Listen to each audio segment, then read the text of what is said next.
G'day, it's the lawn expert here. Now today I want to talk to you about how to get rid of Paspalum in buffalo grass. I'll show you a couple of examples of Paspalum that's in this buffalo lawn here. It's a new customer of mine. As you can see behind me, it's a buffalo lawn, and I think you may be able to see some I'll just try and get the angle of that. You see the Paspalum in clumps, and that's what we're targeting. There is no selective herbicide that targets Paspalum in buffalo, so I'll show you how we get rid of the Paspalum in the buffalo. Okay, let's have a look at the lawn itself, and also I'll show you the actual weed Paspalum. Buffalo lawn, it's a new customer, so it's looking a little bit weary at the moment, bit tired looking. So that's buffalo grass that we can see, and I will show you a couple of clumps of Paspalum. So you can see the Paspalum.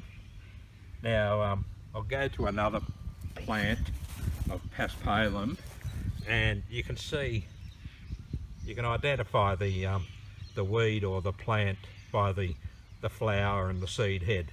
Okay, so that's a Paspalum weed in buffalo, and I will show you how we get rid of it in a tick.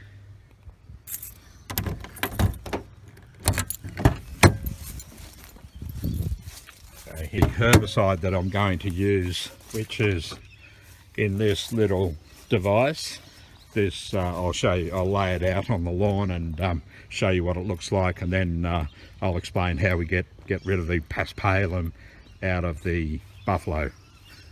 Okay, so that's the what we call a weed wand. The company that makes it is Yates.